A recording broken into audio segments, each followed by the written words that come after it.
Hoy, en El Faro y el Microscopio de la Salud, en el editorial te voy a contar qué le pasó a Diego Maradona, qué es un hematoma subdural, cómo se resuelve, qué tratamiento tiene, qué complicaciones puede tener. El doctor Microscopio te va a contar quién inventó el alcohol gel, una enfermera, Lupe, y las noticias con Andrés Klipan, las 4 fases de la vacuna y la controversia de la vacuna rusa. No te pierdas El Faro y el Microscopio de la Salud.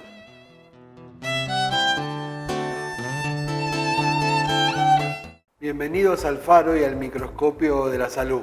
Estamos en la segunda semana de noviembre del 2020 y las noticias de Argentina y del mundo son un poco preocupantes. En Argentina tenemos datos que después te voy a contar bien en las noticias con Andrés Klipan, pero superamos 1.200.000 contagios, que en realidad hay muchos más. Hacemos pocos testeos y en la ciudad de Buenos Aires detectaron que la prevalencia, la cantidad de contagios, por PCR detectamos 1 de cada 3 y estaría contagiado el 10% de la población. Hicieron test con una gotita de sangre de medir anticuerpos y con eso pudieron comprobar. En la población general el 10%. Y en los barrios vulnerables llegó al 40%. Por lo tanto, las condiciones de vida hacen al contagio del coronavirus. Recordá, y te vamos a mostrar en el programa, como te venimos contando, que es un virus aéreo, que se contagia cuando uno habla, tose, canta o estornuda, que se da más en ambiente cerrado, por eso es importante que mantengas las precauciones, porque la noticia de la semana, sin duda, en Argentina fue la vacuna rusa, que después te vamos a contar, y los contagios que está habiendo en Europa, en Estados Unidos, con una cantidad y una virulencia muy importante. La cepa en Europa mutó, se detectó en España y en Inglaterra, es mucho más contagiosa, pero por suerte no cambió el cuadro clínico y hasta parecería que disminuyeron un poco las internaciones y la mortalidad. Hay noticias bastante confusas y bastante terribles, como que una cepa mutó en Dinamarca, en los bisones, donde tenían gran cantidad, millones de bisones para producir pieles, y eso hace que tengan que sacrificarlos porque podría complicar las vacunas. Recordá que hay 216 proyectos hasta ahora de vacunas inscriptos, 11 en fase 3. En eso también está la vacuna de Rusia, que el gobierno ha comunicado tan mal que era obligatoria, que la compró, que no, que 25 millones, que el costo. La verdad que ha sido unos días de mucha zozobra y la gente se ha complicado y la comunicación ha sido mala. ¿Cómo la pandemia va a seguir? Tenemos que seguir cuidándonos. Va a disminuir un poco los contagios porque viene la época de calor, todos vamos a estar más al aire libre, ¿sí? Y ahí bajan un poco los contagios hasta que tengamos el otoño y el invierno, que esperemos que ya estén algunas de las vacunas que seguramente van a estar, pero el proceso de vacunación va a ser lento, va a haber mucha demanda de vacunas, la logística va a ser complejo y eso va a hacer que la solución tarde un año o un poco más. Tal vez tengamos la solución definitiva para el 2022. Sé que a algunos al escuchar esto se perturban un poco. Siempre es mejor estar preparado y tener reservas económicas, afectivas, logísticas, laborales, sanitarias, de alimentos, porque esta pandemia va a seguir durando y hay que reinventarse como nos hemos reinventado todos en esta época. La buena noticia es que la ciudad dijo que van a empezar las clases presenciales de los 4 niveles, inicial, primario, secundario y superior, el 17 de febrero. La provincia de Buenos Aires dijo que no sabe, pero el Consejo Federal de Educación, la reunión de todos los ministros de educación de las ciudades y los de las provincias, junto al ministro de Nación, dio libertad para que cada jurisdicción dictamine cuándo empiece o cuándo no. Eso es una buena noticia. Hace unos días fue internado Diego Maradona porque estaba deshidratado, estaba anémico y querían hacerle un chequeo de salud. En ese control de rutina le hacen una tomografía de cerebro y descubren, tenían una anterior, que tenía un hematoma subdural. ¿Dónde está el hematoma subdural? ¿Qué es? Te lo vamos a contar. En la cabeza, si yo pudiera sacarla así y abrirla por la mitad, ahora te la voy a mostrar gracias a esta maqueta, tenemos así el sistema nervioso central. ¿Qué es el sistema nervioso central y dónde está? Está contenido dentro del cráneo, ¿sí?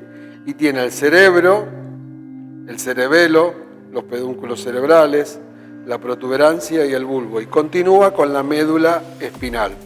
La naturaleza, Dios, la evolución, hizo que esto, que es lo más importante, todo lo que somos, todo lo que sentimos, la circulación, la digestión, el amor, el odio, el mover, me estás viendo, me estás escuchando, gracias a tu cerebro. Está envuelto por 3 meninges que recubren todo el sistema nervioso, que es la dura madre, la más externa, la aracnoides y la pía madre.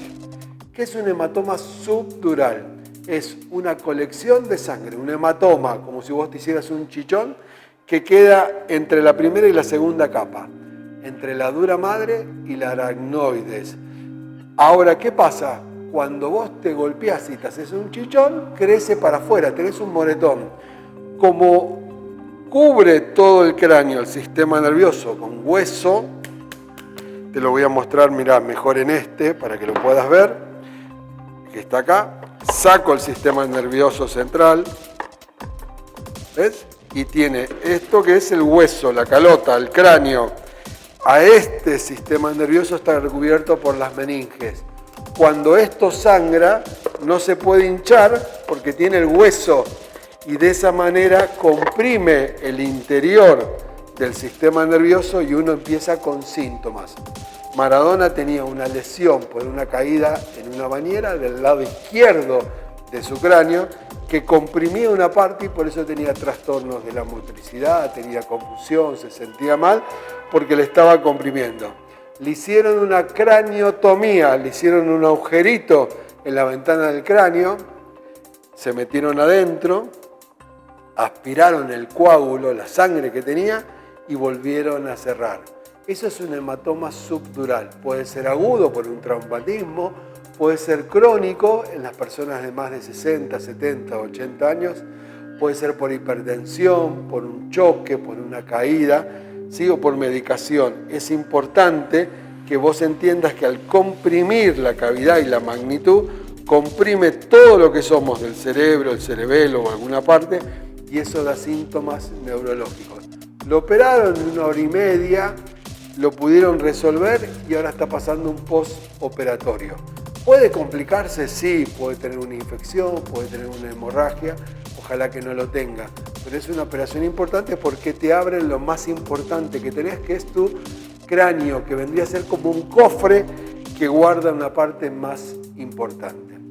Conocer qué partes tenés, conocer qué es la anatomía, la fisiología, cómo funciona, te hace cuidarte más y valorar la salud. Te espero la próxima semana.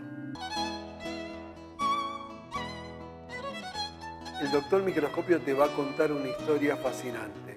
¿Quién inventó el alcohol gel? ¿Cómo hizo para patentarlo? ¿Y cómo evolucionó desde mediados del siglo pasado hasta ahora? Y un elemento que en esta pandemia estamos usando tanto. La historia de Lupe Hernández con el doctor Microscopio. Hola, soy el doctor Microscopio.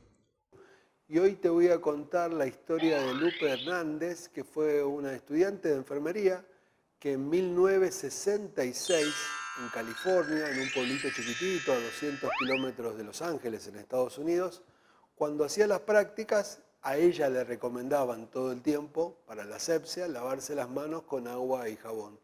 Y ella vio que en su práctica podía hacerlo al principio y al final, pero que entre procedimiento y procedimiento se hacía difícil.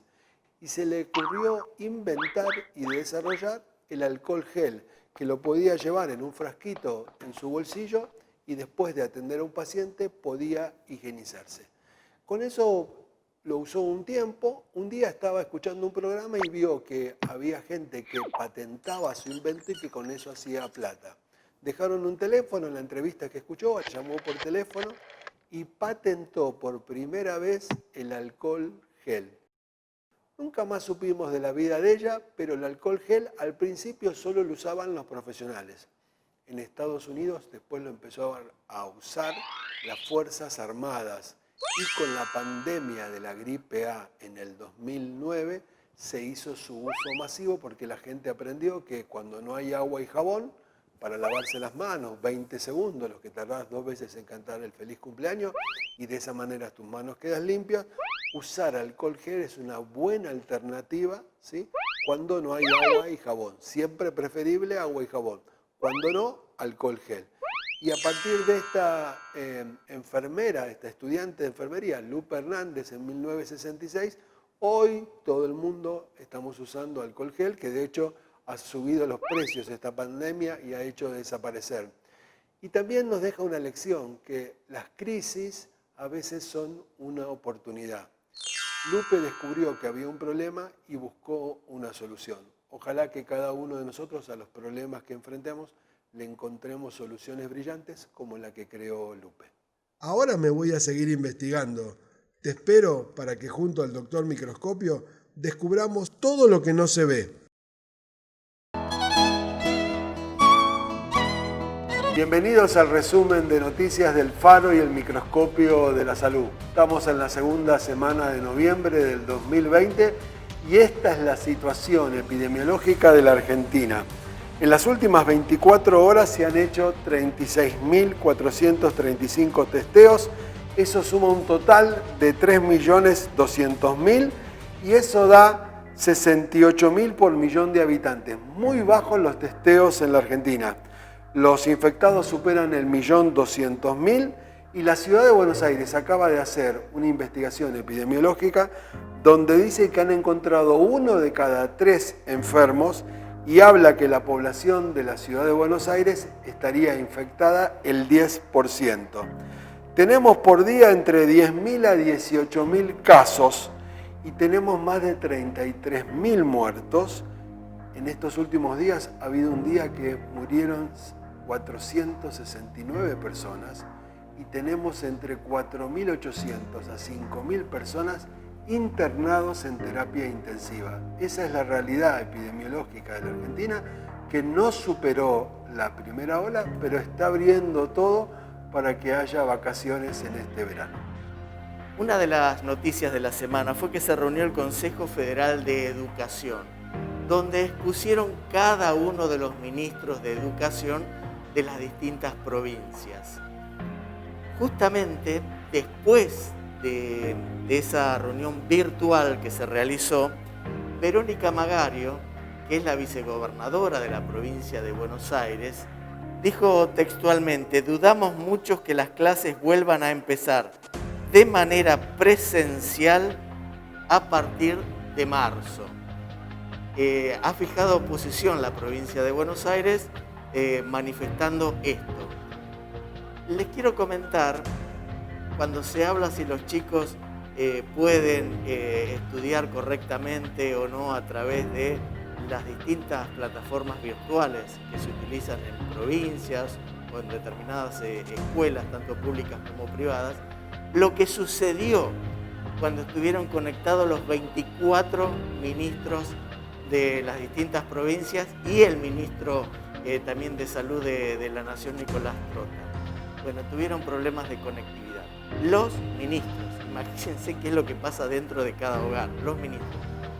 A tanto se llegó que el ministro de Educación de Formosa terminó hablando por teléfono, porque no lo podía hacer, porque no había conectividad, se les había caído la red de internet que estaba utilizando el ministro. Siguiendo con esta noticia que cuenta Andrés, la ciudad de Buenos Aires, su ministra Soledad Cunha, dice que las clases van a empezar en la ciudad de Buenos Aires, si lo permite la situación epidemiológica, presencialmente, todos los niveles, el 17 de febrero del 2021.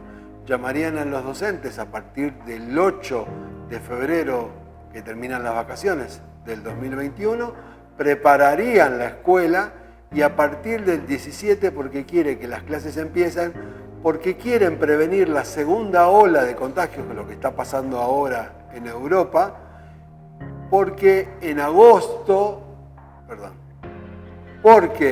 en la llegada del otoño, en abril, mayo, volvería a haber una segunda ola de contagios y habría que cerrar nuevamente las escuelas. Queremos aclarar que hay países que solo cierran el nivel secundario y el nivel superior y dejan abierto el jardín y la escuela primaria. Tendremos que ver qué pasa el año que viene con la educación, que este año no se ha dictado en la Argentina y ojalá que el año que viene lo podamos hacer. Siguiendo con este tema, en esta reunión del Consejo Federal de Educación, ahí la conclusión fue, Nicolás Trota dejó un poco librado a la decisión de cada una de las provincias de qué forma y cuándo es el mejor momento para retomar las clases presenciales, si es que esto se va a hacer. Dijimos que en la provincia de Buenos Aires están dudando eso. Pero hablando con fuentes muy cercanas al ministro Trota, lo que me decían es algo que hay que tener en cuenta y seguirlo muy de cerca. Es la actitud de los gremios, la posición de los gremios, que mayoritariamente están en desacuerdo con comenzar las clases presenciales. Un tema no menor, los gremios tienen mucho peso, los gremios de la educación, y sobre todo en la provincia de Buenos Aires, donde Baradel, en las últimas, Roberto Baradel, el titular de justamente de SUTEBA, de provincia de Buenos Aires, ya ha salido a hacer declaraciones muy fuertes diciendo que no están dadas las condiciones para que los maestros vuelvan a clase. Te contábamos la semana pasada que nosotros, si queremos ir a Luján, a la costa, no podemos, y el gobierno autorizó que los turistas de países limítrofes pueden ingresar a la Argentina. La verdad que hoy hay un caos de protocolos, te vamos a contar algunos, que empezarían las vacaciones de los argentinos. El protocolo para alojamientos turísticos y establecimientos gastronómicos son medidas de control para el ingreso y el egreso de los trabajadores y empleados. Todo el personal que tenga contacto con los huéspedes debe usar barbijo, no lo llamo tapabocas. Hay que digitalizar el check-in y el check-out. Hay que poner instalaciones de vidrio con mamparas. La circulación tiene que ser de un solo sentido. Las cartas de los restaurantes tienen que estar digitalizadas y plastificadas. Y el servicio de mesa tiene que ser con anticipación. Se cierran las áreas de juegos de chicos. ¿Qué tenés que tener para poder irte de vacaciones? Tenés que hacerte testeos, una declaración jurada, aplicaciones de trazabilidad y cupos, por ejemplo, para ir a la costa hay que bajar una app al celular que se llama Cuidar Verano. Hay que tener seguro de salud que incluya el coronavirus, una autorización de viaje y tenés que mostrar la reserva del alojamiento donde vas a estar. La verdad que cuando uno quiere armar las vacaciones es un tema muy complejo y habrá que ver cómo van a ir resolviéndose los controles y los check-in para poder hacer las vacaciones. Anclado a este tema, también te queremos contar lo siguiente, y que son distintos reclamos que se están realizando, por ejemplo, en la costa atlántica y particularmente en el partido de la costa, donde se están realizando movilizaciones en reclamo de mejoras salariales, pero también para mejorar el sistema de salud, que es, dicen los trabajadores, paupérrimo. Tanto es así, lo voy a poner en potencial, que un altísimo funcionario o exfuncionario del partido de la costa que contrajo el coronavirus no se hizo atender en los hospitales justamente de la zona, sino que fue trasladado a la ciudad de Buenos Aires. Bien, corchete al margen, vamos a escuchar la palabra de Hernán Cultri. Él es camillero del Hospital de Santa Teresita, que está ubicado en la calle 41 y 16, y sobre este conflicto que está ocurriendo en plena pandemia y cuando se está justamente habilitando la temporada estival, nos contaba esto. Trabajo en el Hospital de Santa Teresita, ya hace 5 años con un contrato de destajista, con un contrato que figura un sueldo básico de 2.500 pesos y un total neto de 16, 17, 18, depende. Tengo compañeros que también cobran hasta 14.000 pesos. Y bueno, ese es el reclamo, ¿no? Que por eso es el que hacemos en el hospital. Tanto camillero, enfermería, mantenimiento. Estamos todos en una situación que no corresponde, que no deberíamos estar. Estamos muy por debajo de la canasta básica. Hasta el día de hoy no tenemos respuesta de las autoridades y yo supuestamente había dicho que íbamos a salir en una marcha al Ministerio de Salud hoy, pero por cuestiones legales no lo hicimos. Pero bueno, está pendiente. Vamos a ir con los recibos de sueldo, ya me dieron mis compañeros me dieron su recibo de sueldo, porque esto es indignante, no tiene que estar pasando. Nosotros somos la primera línea de defensa, tanto camillero como enfermería. Nosotros trabajamos a la par de las enfermeras, nosotros ayudamos a hacer el RCP, a cambiar el pañal, a llevarlo al baño del paciente. Y los enfermeros están igual que nosotros. Sé que no le interesa, ¿no?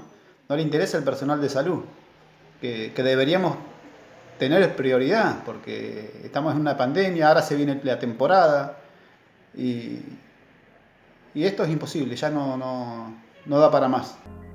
Y lo que les vamos a presentar ahora es un ejemplo de la forma en que se están manifestando en el Partido de la Costa los trabajadores de la salud. Volvimos a traer el recibo de sueldo de un destajista trabajador municipal. Se los recuerdo que seguimos cobrando un básico de 2.500 pesos y llegamos con 14, 16, 18. Eso con lo que contamos a fin de mes. En el día de hoy nos volvemos a manifestar pacíficamente, ya que hasta el momento no tuvimos ninguna respuesta de las autoridades correspondientes. Seguimos luchando por un sueldo digno, porque realmente no llegamos a fin de mes. Estamos muy por debajo de la canasta básica. Hasta el momento, todas las marchas fueron a nivel local, siempre intentando que el municipio nos pueda dar una respuesta. Pero como hasta el día de hoy eso no pasó, queremos dejar en claro que vamos a seguir luchando. También quiero agregar que cuando se inauguraba este hospital, cuando se hacía la obra de este hospital, venía el señor intendente, acompañado de Cristian Cardoso, Rossi también. Está muy bonito el hospital, todo muy bonita la obra, pero se olvidaron del personal que trabajan acá adentro, nos abandonaron. Nada más, muchas gracias. Hay diversos estudios que se están realizando para ver cómo influye el coronavirus durante el embarazo y si provoca o no partos prematuros. Se ha hecho un estudio muy importante en mujeres hispanas mayores de 35 años que dice que tienen mayor riesgo y han encontrado que el riesgo de entrar a terapia intensiva es mayor al 10,5% con respecto a la mujer embarazada, que la que no está embarazada no llega al 4%. La mortalidad aumenta entre el 1,2 al 1,5 y el riesgo de parto prematuro de una mujer que tiene coronavirus está entre el 10 y el 13%. Atención con estos datos porque tendría influencia en la gravedad de la enfermedad, en la evolución y en el trastorno del embarazo y del parto, el coronavirus en mujeres embarazadas. Y también se está estudiando qué efectos puede tener en el bebé y en su nacimiento.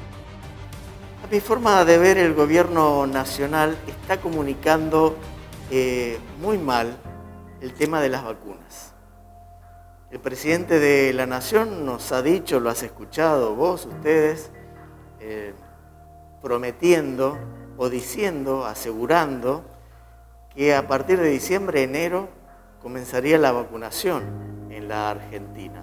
Más allá si es la vacuna rusa, la de Oxford o cualquier otra. Parecería en principio demasiado alentador y pretenciosa esta promesa o esta fecha, porque las vacunas, para ser aprobadas, necesitan transitar por varias fases. Y todavía la fase 3, la más importante, y ahora el doctor nos va a explicar si esto es así o no, todavía no está concluida en ninguna. Pero, ¿qué son las vacunas? ¿Cuáles son las fases? ¿Cuál es el proceso hasta llegar a la aprobación de las mismas? Mira, te lo contamos de esta forma. La primera es esta. Desarrollo, pruebas y reglamentos para las vacunas.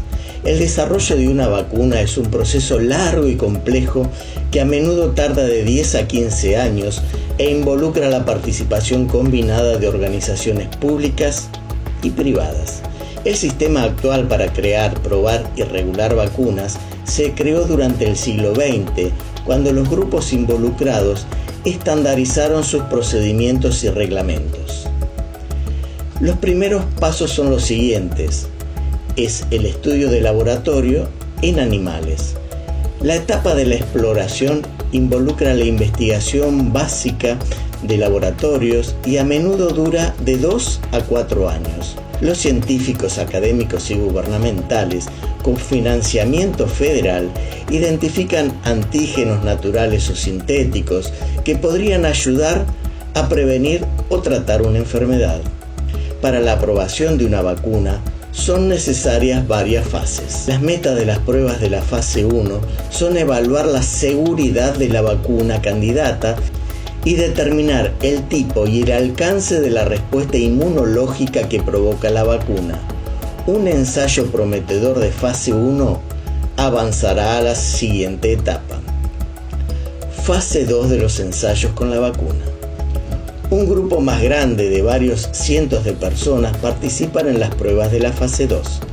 Algunas de las personas pueden pertenecer a grupos en riesgo contra la enfermedad. Los ensayos son aleatorios y bien controlados e incluyen a un grupo de placebo. Las metas de las pruebas de la fase 2 son estudiar la vacuna candidata en cuanto a su seguridad, capacidad inmunológica, dosis propuestas, programas de vacunación y método de aplicación. Sin duda la noticia de esta semana ha sido la vacuna rusa y la comunicación, como contaba Andrés.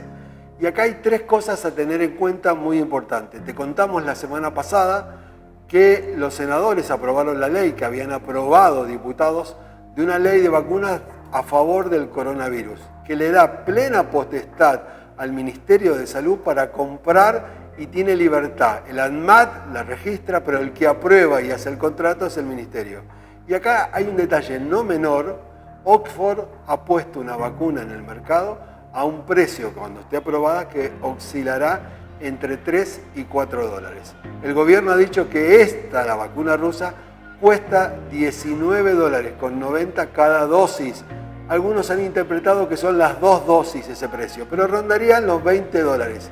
Y la más cara es la de Moderna, que cuesta 32 dólares.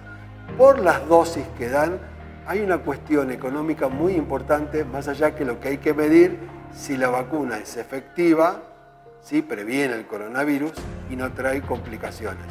Pero todavía no se ha publicado en el boletín oficial el texto de la ley que aprobaron hace una semana diputados y senadores. Eso nos trae preocupación porque la mitad del ministerio dijo que la vacunación iba a ser obligatoria, la otra mitad dijo que no, y sumó a esta discusión incertidumbre cuando sería momento que la población tenga en claro qué es esta vacuna, cómo se usa y qué beneficios, qué ventajas y desventajas tiene. La verdad que se ha manejado muy mal la comunicación desde el Ministerio de Salud y desde el gobierno. En la primera parte del informe te mostrábamos o te contábamos qué es la fase 1 y la fase 2 en la producción o en la investigación de una vacuna. La más importante es la 3 y después también repasamos qué significa la fase 4. Mira. Fase 3 de los ensayos con la vacuna. Las vacunas candidatas que tienen éxito en la fase 2 avanzan a ensayos más grandes que involucran a miles, a decenas de miles de personas. Las pruebas de fase 3 son aleatorias y doble ciego e involucran la vacuna experimental que se prueba contra un placebo. El placebo puede ser una solución salina, una vacuna para otra enfermedad o alguna otra sustancia. Una de las metas de la fase 3 es evaluar la seguridad de la vacuna en un grupo grande de personas. Algunos efectos secundarios poco usuales podrían no ser evidentes en grupos más pequeños de personas que formaron parte de las fases anteriores. La eficacia de la vacuna también se prueba, lo cual puede incluir los siguientes factores. Primero, ¿la vacuna candidata previene la enfermedad? Segundo, ¿previene la infección por el patógeno? Tercero, ¿conduce a la producción de anticuerpos u otros tipos de respuestas inmunológicas relacionadas con el patógeno? Pero hay otros pasos también, que es la aprobación y autorización oficial. Después que un ensayo de fase 3 resulta exitoso, el creador de la vacuna enviará a la autoridad reguladora, por ejemplo la FDA en los Estados Unidos o la ANMAT en nuestro país, una solicitud de autorización oficial para productos biológicos. Posteriormente se inspeccionará la fábrica donde se producirá la vacuna y aprobará el etiquetado de la misma. Después de emitirse la autorización oficial, se vigilará la producción de la vacuna, incluyendo las instalaciones de inspección, y revisará las pruebas que hace el fabricante a los lotes de las vacunas en cuanto a su capacidad para obtener el efecto deseado, seguridad y pureza. Diversos sistemas vigilan las vacunas después de haber sido aprobadas. Entre ellos se incluyen los ensayos de la fase 4, el sistema de información sobre eventos adversos a una vacuna y el enlace de datos sobre la seguridad de las vacunas. Los ensayos de la fase 4 son estudios opcionales que pueden realizar las compañías de medicamentos después de ser lanzada una vacuna. El fabricante puede seguir realizando pruebas a la vacuna en cuanto a seguridad, eficacia y otros posibles usos. Es obligatorio realizar un seguimiento de las vacunas para detectar reacciones adversas que sean nuevas, inusuales o raras, vigilar el aumento en reacciones adversas conocidas, identificar posibles factores de riesgo para el paciente en tipos particulares de reacciones adversas, identificar lotes de vacuna cuando aumenten las cifras o el tipo de reacciones adversas notificadas, evaluar la seguridad de vacunas cuya autorización oficial se otorgó recientemente. En conclusión, las vacunas se desarrollan, prueban y regulan de manera muy similar a otros medicamentos. En general, las vacunas cuentan con pruebas más meticulosas que los medicamentos porque, por lo general, es mayor la cantidad de humanos en los ensayos clínicos de las vacunas.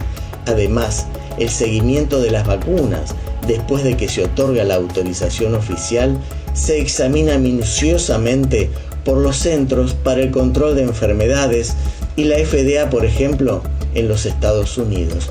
Como se ve, las vacunas que están en desarrollo para prevenirnos del COVID-19 están bastante lejos de cumplir con estas condiciones.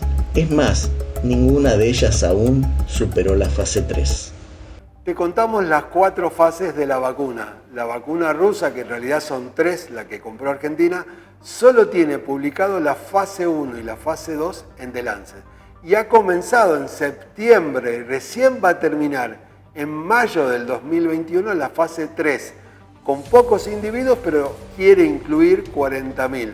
Por eso es muy pronto que la vacuna llegue en Argentina en diciembre o en enero, cuando la etapa 3 de la vacuna rusa recién va a terminar en mayo. Habrá que esperar ahí qué resultados da y si se puede usar o no y si recibe la aprobación. Consulté a las fuentes del Ministerio de Salud de la Nación si estaba preparada ya toda la logística para la recepción y la distribución de estos millones de dosis de vacuna.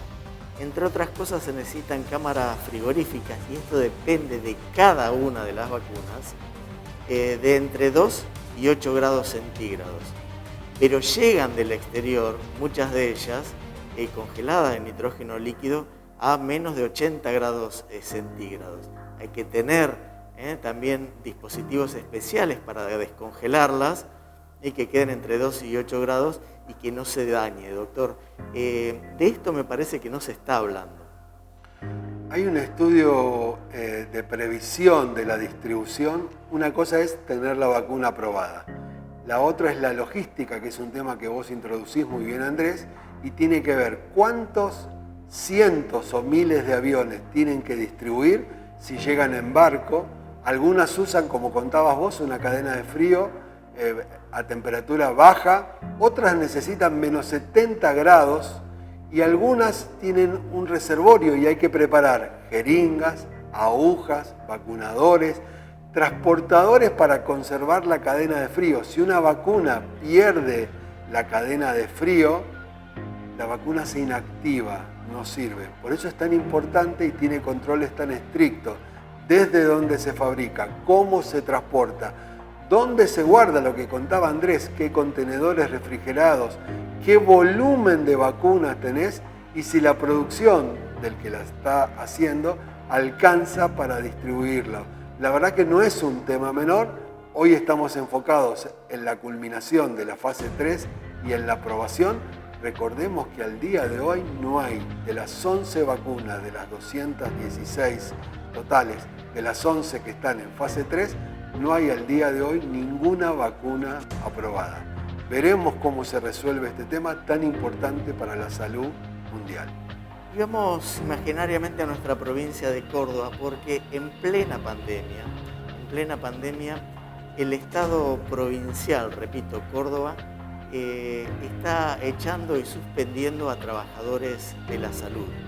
Esto lo están denunciando justamente los gremios, concretamente la Unión de Trabajadores de la Salud de Córdoba, que además de denunciar suspensiones y que están echando a trabajadores, están peleando, están reclamando una paritaria para la salud y reclaman un básico de 50.000 pesos, condiciones dignas de trabajo porque no los hay, y además algo que me parece que es una denuncia muy seria, y están asegurando que a partir del 27 de octubre, en la sala de hemodiálisis del Hospital Domingo Funes, se instalaron 3 camas de unidades de terapia intensiva sin las condiciones de bioseguridad completas o acorde, justamente para los trabajadores, pero también para los pacientes que serían internados allí, y esto tiene que ver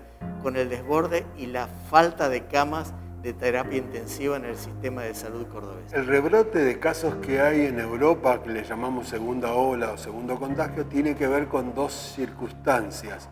Uno tiene que ver con los turistas que vuelven a su país y llevan el virus, y otro es que se ha encontrado en España, en Gran Bretaña, una mutación del virus que lo hace mucho más contagioso. Por suerte no aumenta la gravedad de la enfermedad, pero sí se propaga mucho más rápidamente y hay casos de 50.000, 70.000 a 100.000 por día. Lo mismo está pasando en Estados Unidos.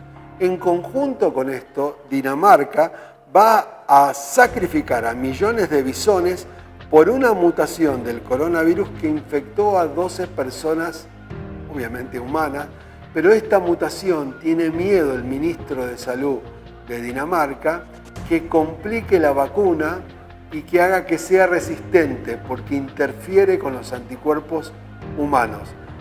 Dinamarca tiene la producción de pieles más importante, tiene más de 1000 granjas donde se producen bisones para producir las pieles y van a sacrificar a millones de bisones para evitar que la propagación del coronavirus genere una mutación que complique la llegada de la vacuna. Honda preocupación en Dinamarca y una actividad que involucra a 6.000 personas que va a dejar de producir por esta contaminación que hay de coronavirus en los bisones. Estamos hablando y le dedicamos gran parte del programa de hoy al tema de la vacuna. ¿Va a estar lista? ¿Se va a poder vacunar diciembre o enero como nos prometió el presidente de la Nación? Miren, no sabemos, no somos magos, si esto va a ocurrir o no. Parecería que no, por todo lo que le estamos diciendo. Pero hay algo que hasta ahora el gobierno no ha tenido en cuenta y tiene que ver toda la logística para la vacunación masiva. Les doy un simple ejemplo. En Inglaterra, en Gran Bretaña, por ejemplo, se va a vacunar de manera masiva a la población. Y el gobierno quiere que sea en pocas semanas. Ahora, han pensado ellos y han diseñado y ya están elaborando los recintos donde esto se va a hacer. Porque ustedes imagínense en tu barrio, si querés.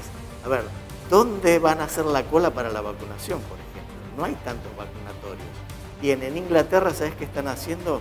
Pequeños vacunatorios, cabinas móviles para instalar en las esquinas de los barrios, en las esquinas de las casas, donde van a ir las enfermeras para vacunar. Esto acá, en nuestro país, ni siquiera se pensó.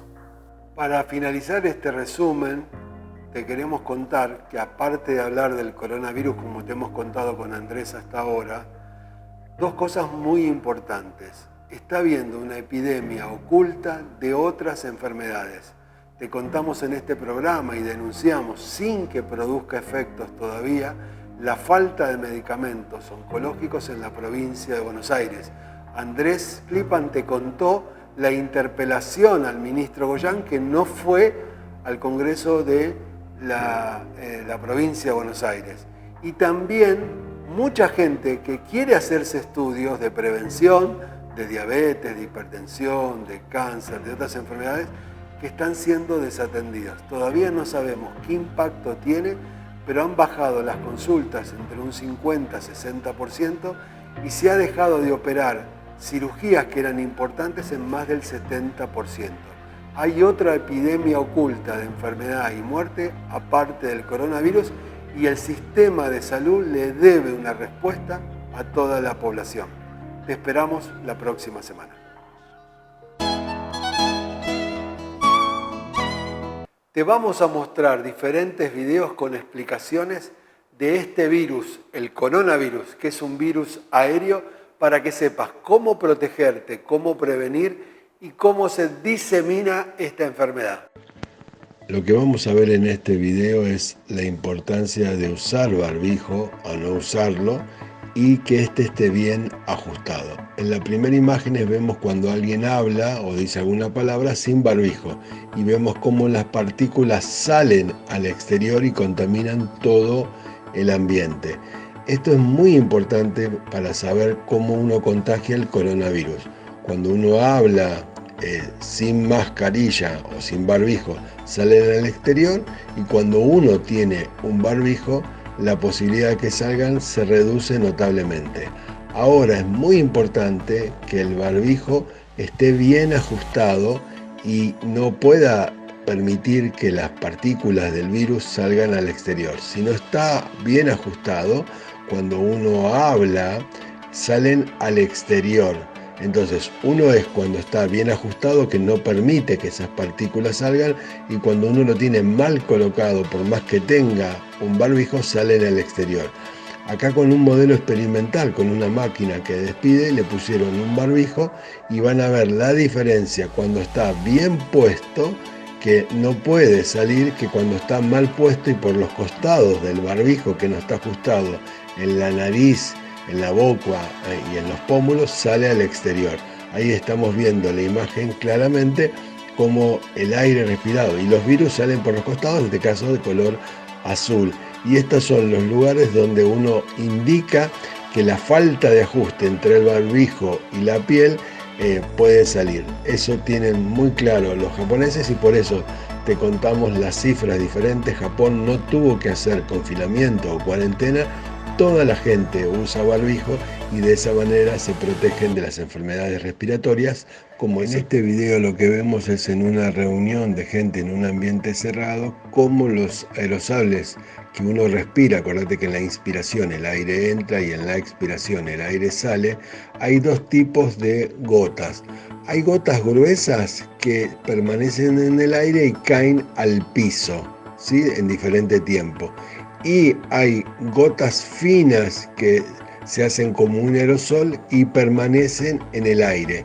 Hemos visto que esas gotas finas o esas pequeños aerosoles pueden permanecer en el aire varias horas.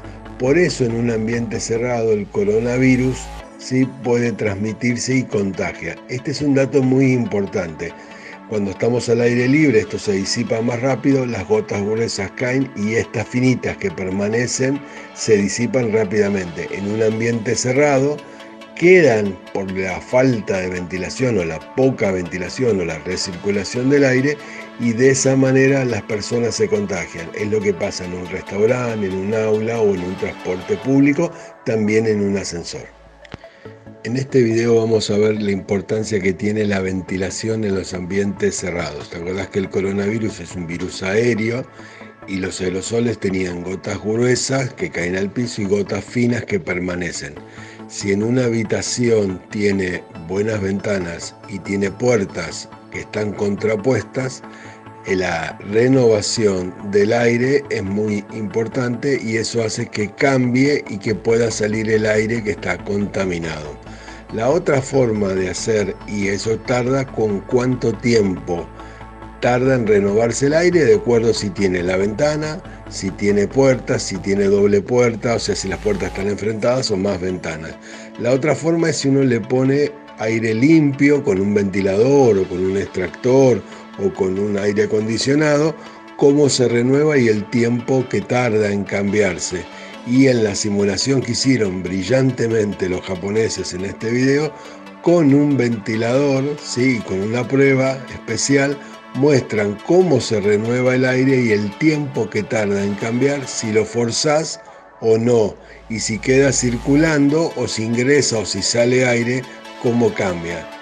De ahí la importancia que tiene la ventilación para reducir el contagio del coronavirus en ambientes cerrados. Por eso todas las propuestas que hacemos es hacerlo al aire libre y en un ambiente cerrado hay que tener buena ventilación, con buenas ventanas, con buenas puertas, para que la renovación del aire sea muy importante. Llegamos al final del programa, otro programa del Faro y el Microscopio de la Salud. Nosotros le decimos el fin de la salud. Cuídate, esta pandemia sigue durando, la vacuna va a llegar pero va a tardar. Cuida a tu familia. Creemos que todo el primer semestre de 2021 las condiciones van a ser igual y tal vez en Argentina lo económico, lo social, lo sanitario sea más complicado. Tomá precauciones. Cuídate vos y tu familia. Te espero la próxima semana. Un gran abrazo.